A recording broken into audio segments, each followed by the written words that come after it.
Olá, alunos! Agora, vou tocar aqui uma música para vocês aqui, todo mundo vai dançar, todo mundo vai tocar também comigo, tá? Vamos entrar naquela alegria. Através da letra você vai descobrir qual é o tema da nossa aula de hoje, tá?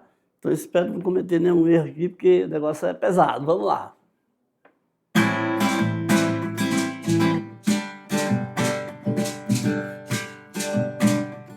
É nóis!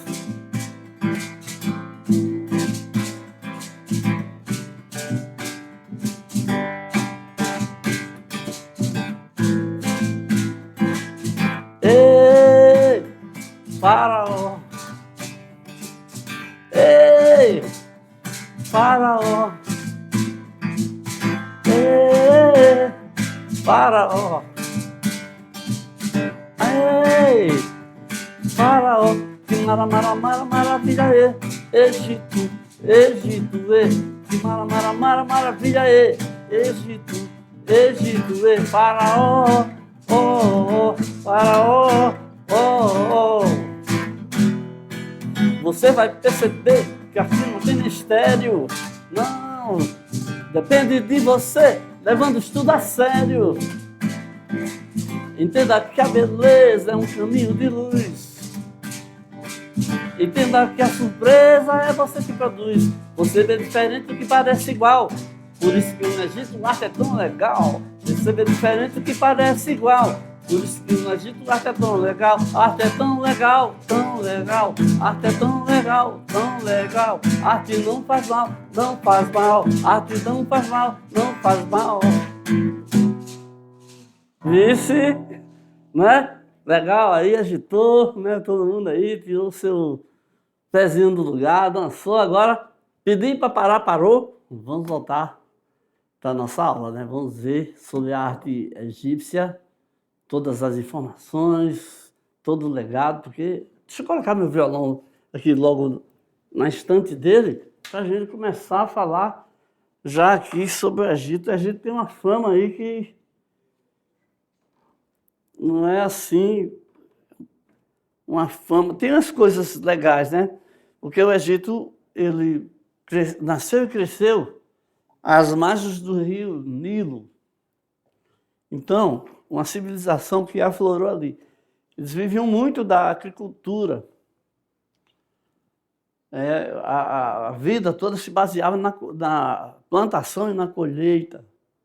E aí cresceram enormemente, porque quando o rio Nilo dava as cheias, quando terminava esse período, aí deixava ali uma quantidade enorme e riquíssima de humus, de fertilizantes naturais que favorecia a agricultura.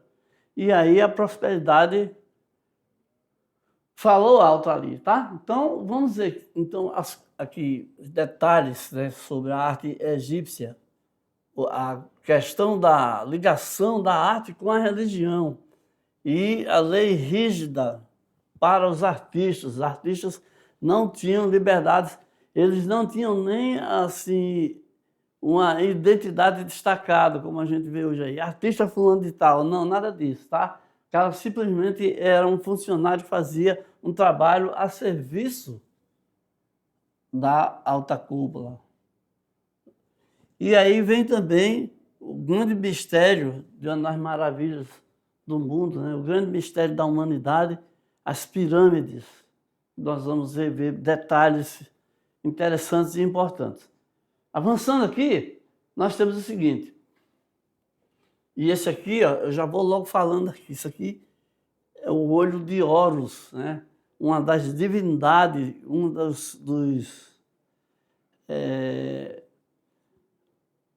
dos deuses egípcios, em que esse olho são dois, né? Mas um vigiava e o outro também vigiava, e todas as pessoas, e o tempo todo.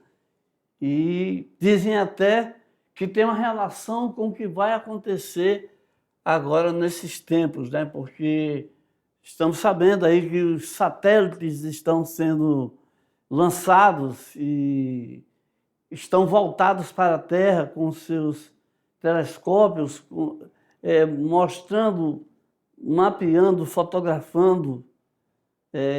As pessoas todas já estão enquadradas, já estão olhadas por esse representante desse olho de Horus aí, né? Então, eu coloquei o olho de Horus aqui para a gente também falar um pouco sobre essa questão.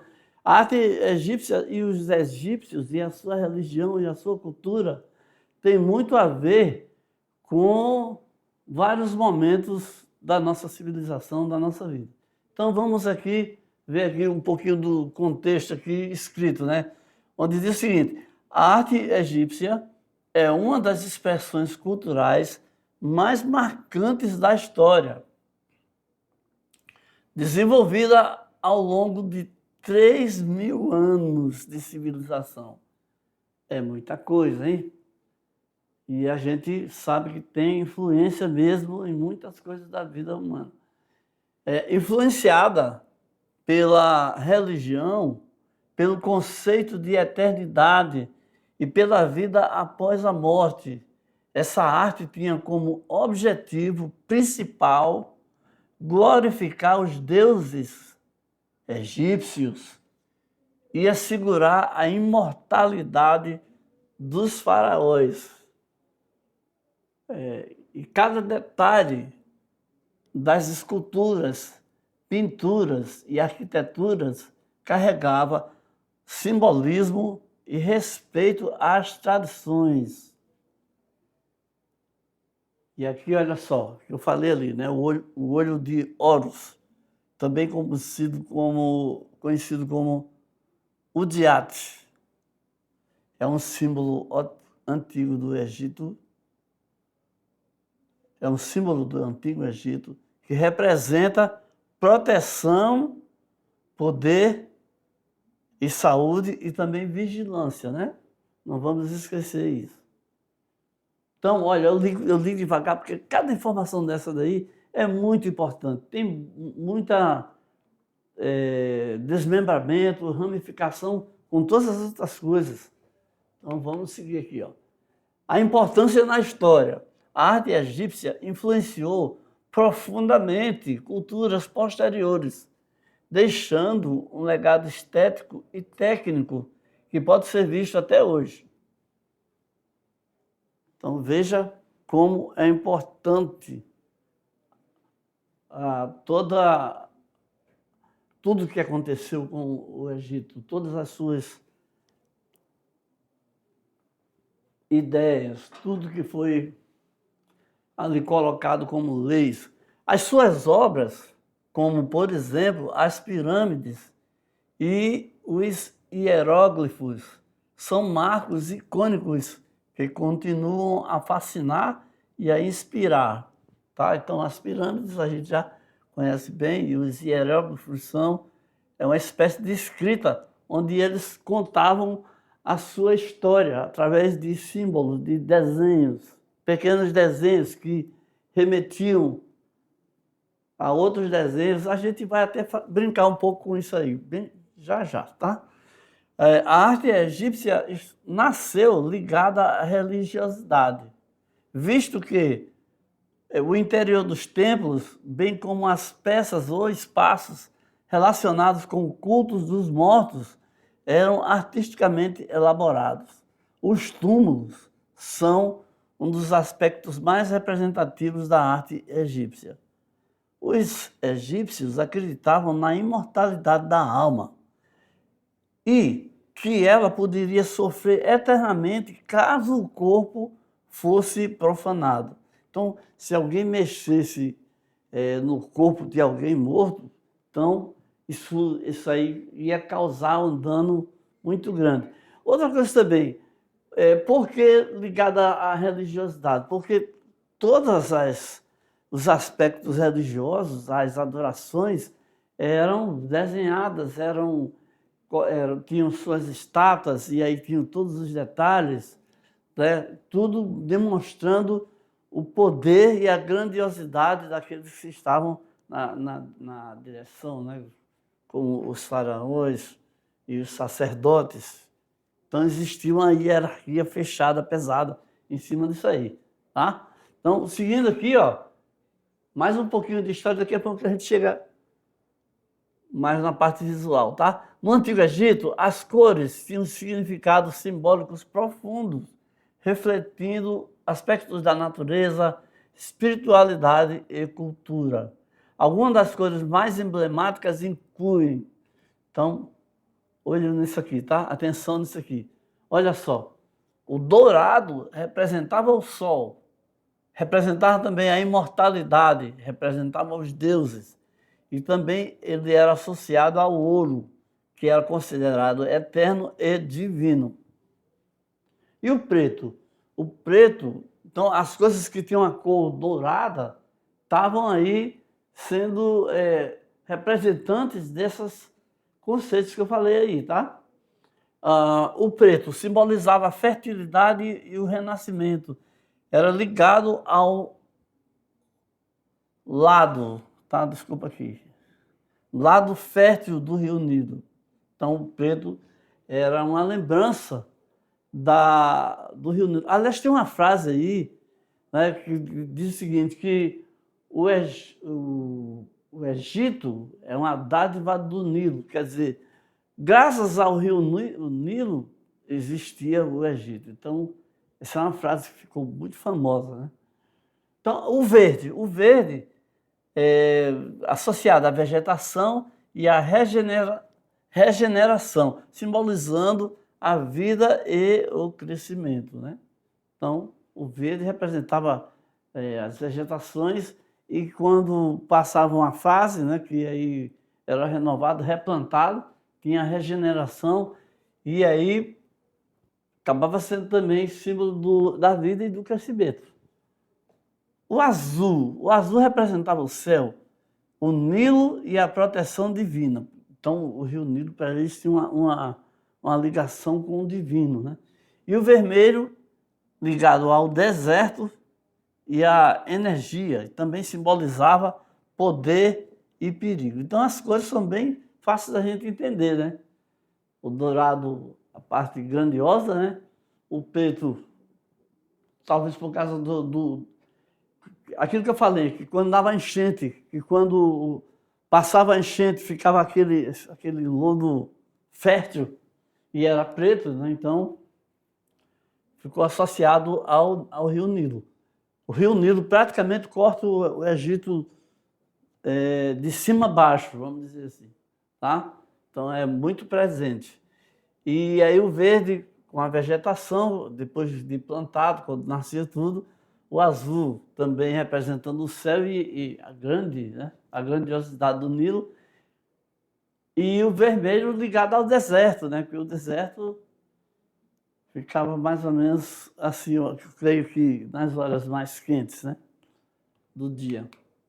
Então veja aqui, ó, esse é o detalhe de uma pintura tumular, de um túmulo, né, de um lugar onde se coloca mortos, da Masataba de Nefermate, em Meidum, com a altura de 27 centímetros. Isso aqui está lá no museu. Então, essa pintura aí já tem aí vários detalhes, né? Primeiro aqui, ó, a simbologia aqui da escrita, né? Que tem aqui um recadinho, já tem um texto aí, né? Já tem alguma coisa contada ou falada através dessas figuras. Os hieróglifos tinham essas figuras aí contando as histórias. Então levou muito tempo para alguém conseguir decifrar, entender o que essas histórias, qual era a lógica e o que significava, né? Tem também, repare na cor da pele da mulher, né? Na posição do rosto, né? Tudo isso aqui tem um significado. Repare também que o corpo ele está direcionado para frente, né? Tudo isso tem um motivo, tem uma direção. Então vamos ver aqui ainda sobre o Egito em si, né? O Egito oferece um conjunto de saberes, como a arte, a arquitetura, que compõem o cenário de uma grande civilização. Era poderoso, viu? Era muito poderoso. Dominava a região, então, escravizaram os hebreus durante muito tempo. Tem essa história contada pela Bíblia. E eles tinham uma religião panteísta. O que é isso? O panteísmo quer dizer que eles tinham muitos deuses. Tinha o deus da agricultura, tinha Horus, tinha Nefertiti e vários outros que a gente acabou aí aprendendo sobre eles também, né? Olha aqui, ó, esse outro quadro aqui, essa outra pintura aqui, ó, onde tem mostrando trabalhadores, né? E tem também aqui, contada aqui também, olha, uma história, né? A escrita, os hieróglifos, contando a história aí, ó. Trabalhadores e trabalhadoras, eu acredito, no Egito Antigo. A religião requeria que a pintura, a escultura e a arquitetura fossem meios de adoração aos deuses e uma representação da passagem da vida para a morte. Então, só se poderia fazer desenhos, pinturas e etc., relacionados com esses temas aí, tá? Falando da passagem da vida, da passagem para uma vida além da morte.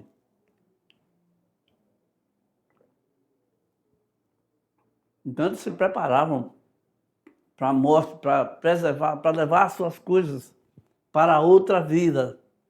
Tudo isso aí era uma crença forte para esse povo, né? Assim como também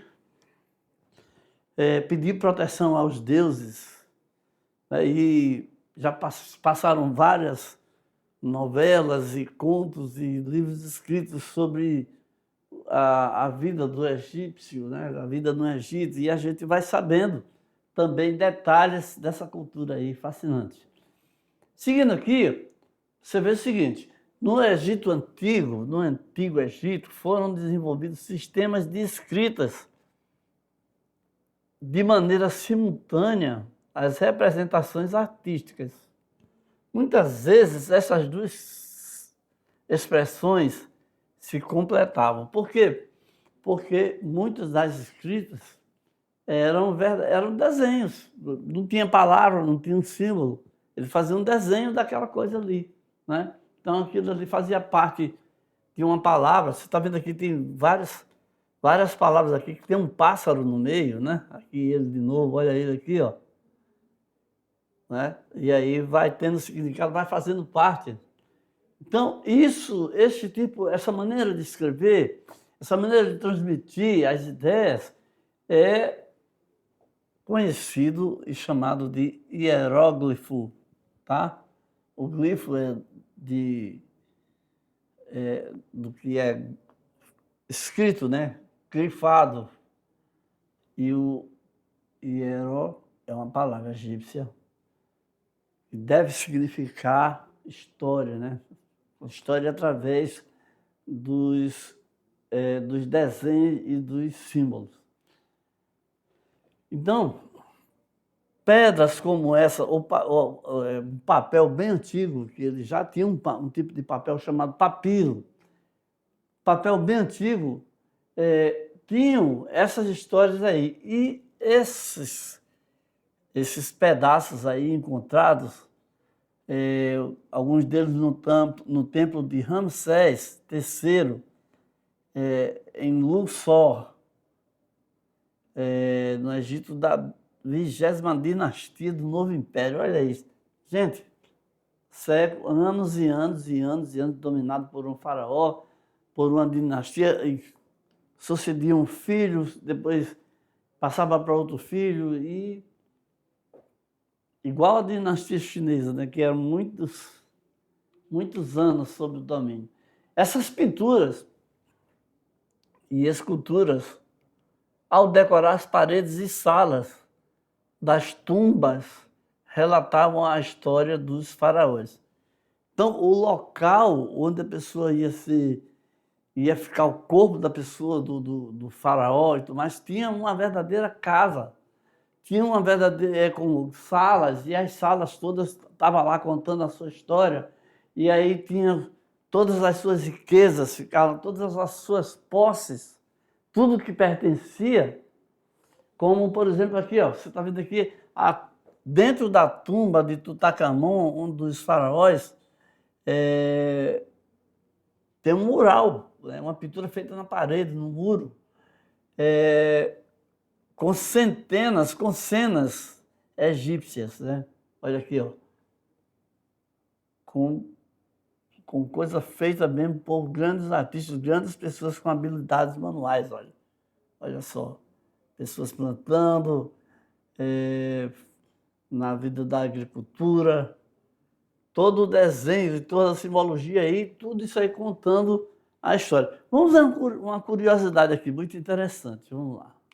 Olha só. As pessoas, depois que estudaram e descobriram como era a história dos hieróglifos, eles descobriram que existiam mais ou menos 4 tipos de hieróglifos, de escrita, né? Então, existiam basicamente 4 tipos de hieróglifos. Preste atenção no que eu vou falando aqui, que eu vou lendo aqui, porque a gente vai fazer uma atividade com isso aí, tá? Se segura aí. Então, os hieróglifos mais antigos eram pictogramas. O que é pictograma? Imagens, desenhos de imagens que representavam diretamente aquilo que era desenhado. Então, se ele queria falar de uma vaca, ele desenhava uma vaca, né? Nesse caso aí, né? Era uma das coisas que era feita. O pictograma era, pronto, quando a gente viu ali vários pássaros ali naquela escrita ali. Então, esse significado é um pictograma aquele ali, né? É uma boa ideia estudar quantos pictogramas tem. Então, eles utilizavam essa estratégia de fazer o desenho, fazer a imagem daquilo que ele queria representar, queria falar a respeito, né? Por exemplo, olha aqui, uma boca poderia representar uma boca e uma perna representava uma perna. Também existiam hieróglifos que faziam papel de ideogramas. Olha aí, outro tipo aqui, tá? Por exemplo, um hieróglifo que podia representar um verbo ou comer, como comer ou correr. Então, olha aqui que a gente já viu, não é fácil não, tá, gente? É complicadozinho, mas a gente vai destrinchar isso aí. Olha que só tem aí falando de 2 aí. O desenho direto, né? E um outro símbolo que podia representar o verbo como comer ou correr. Na nossa civilização, por exemplo, o desenho de um coração pode representar o amor, não é verdade? Também existiam hieróglifos que representavam fonogramas, ou seja, sons.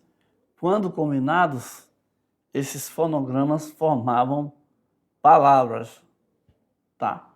Então era bem complexo. Depois a gente foi evoluindo e aí o próprio símbolo já juntava tudo, né? O próprio símbolo, o próprio desenho da letra já junta som com imagem, com tudo. Então, olha, um exemplo. Se fosse em língua portuguesa, os hieróglifos de um pé, lido como pé, ou de um sol, lido como dia, formariam a palavra pedia, relacionada ao verbo pedir. Então, para escrever pedir, eles desenhavam o pé e um sol representando o dia. Viu aí como é complicadozinho? Mas é assim, é uma maneira inteligente, né, que eles encontraram. Foi justamente a presença de hieróglifos que representam fonogramas que dificultou o trabalho do pessoal decifrar, descobrir o que estava dizendo ali. até o século XIX. Então apareceu um camarada aí, Champollion, que decifrou, né? O outro tipo de hieróglifos são os chamados de determinantes. Então, você viu, tem um que representa o próprio desenho, o pictograma, tem outro que representa o som, né? Tem outro que representa... e como esse determinante, que ele diz o que, é que o outro vai ser. Né? E eram utilizados ao lado de outros hieróglifos para indicar qual o seu real significado. Estamos terminando, tá? Essa parte aí. Então, olha só, o som dos hieróglifos determinantes era falado, mas ele indicava o significado de outro hieróglifo, quando este podia ter mais de uma interpretação. O hieróglifo de uma perna, por exemplo, poderia significar perna ou caminhar. Um hieróglifo determinante era utilizado ao lado desse hieróglifo aí, desse desenho da perna, para indicar seu significado correto, se era perna mesmo ou se era caminhar. Entendeu? Então é mais ou menos por aí. Exigia muito estudo, muita determinação, tá? Então vamos ver aqui uma atividade. Olha, vamos ver uma atividade aqui. Vou mostrar aqui um quadro para vocês, onde você vai ter já, assim, uma relação de símbolos para você escrever alguma coisa, para você... Vamos lá. Ó, o hierógrafo, o desenho, né? Você tem aqui uma águia, você tem aqui o sol e você tem aqui um olho. Tá? Então, a águia, o sol e o olho. Então, ele pode ser, a águia pode representar a letra A. Ou representar força e poder. Então, esse aqui, o sol pode ser um determinante, porque simboliza luz e divindade. E o olho também pode ser um determinante que representa proteção e visão. Tá?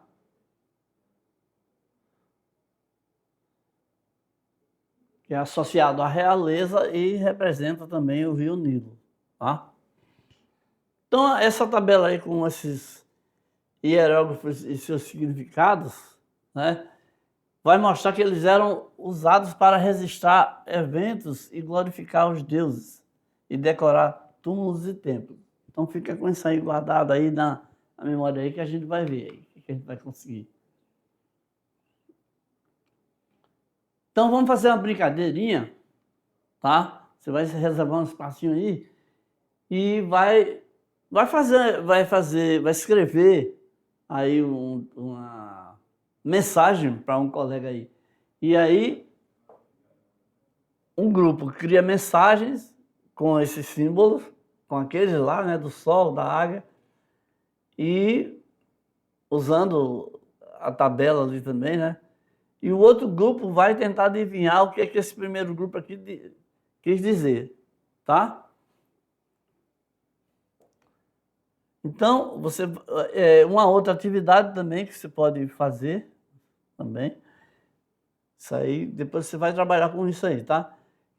Onde você vai construir uma pirâmide através de modelagem em papel ou desenhar um esquema de construção das pirâmides. Vamos ver o que vocês vão me trazer a respeito dessas duas atividades aí, tá?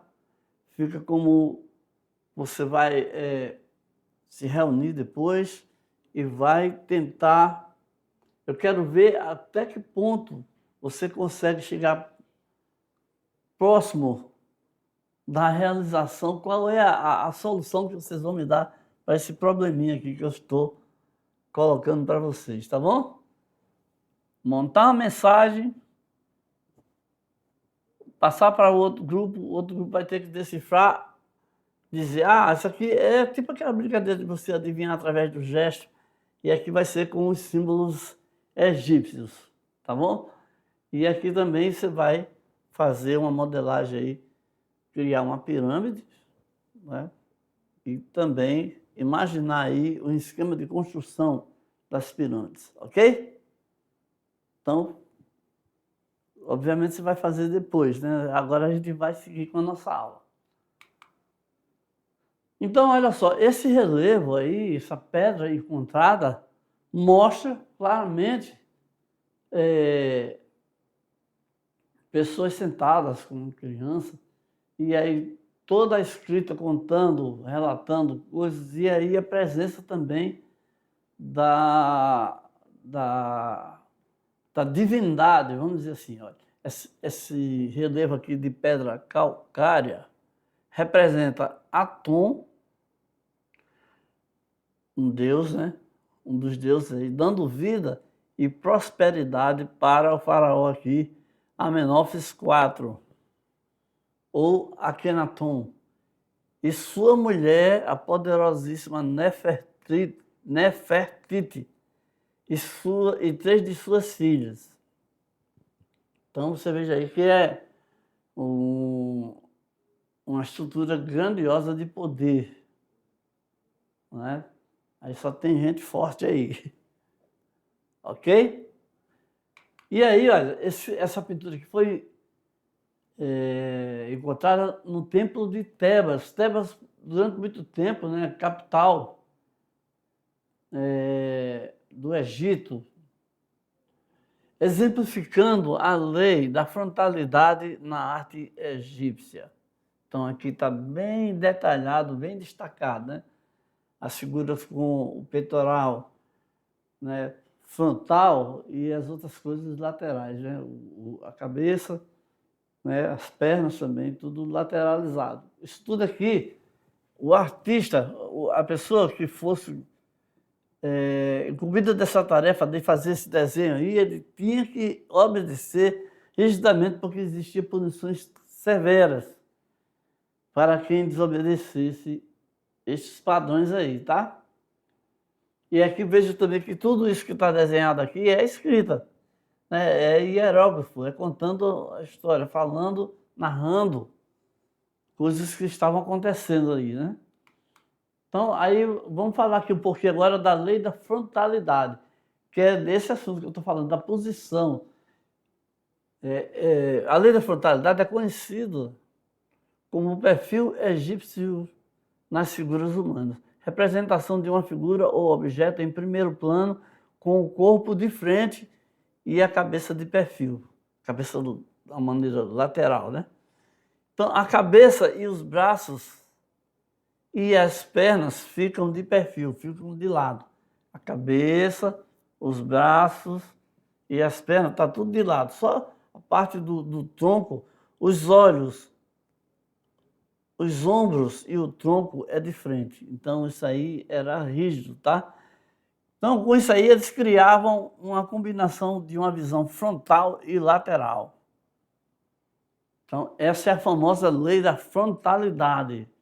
Uma lei que matou muita gente, porque os caras queriam desobedecer. Não, eu sou um artista e tal.